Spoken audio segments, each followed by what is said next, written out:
Vana kuchipatara mumapi kuchipatara vari kuti urwere hwacho hwakurisa handi mbodzokera naye kumba pamwewo zvinogona kuita chidaro asi mapiri tikangopuhwawo kungoti ambofanira kushandisa pakuchikafa apa ndo pari kunetsa kuti kudya nokudai saka inini zvatondiremera wani chaziva ndoita sei mwana zvakaoma babi saka toita sei nei mwana uyu ndifunga zvakutoda mwari zvakutoda minamato chai mwari dai andibatsira let's hope kuti zvinoita ndinotenda Cymplex utanoa bula my turn mutende ngati mutende Jesu mutende ngati mutende Jesu Ndinokutendai Jesu tendai Jesu mu life bangu my demo demonstration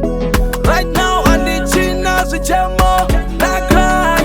cry mama watch some demon zanga zasimuka mbepo bona property ndiri kutenga my nice my good ndichipesta doa ndipindira pa 10 hanzi nyora ngoma pinda tona zumboweka ndatarisa mudenga ndikati praise God mukoma muri 1 in a million mandipisa pa charge mangandihisa pa right ndiri kufara ine rimwe Ndinokutendai Jesu tendai Jesu mu life bangu my demo demonstration right now and the chinas with jemo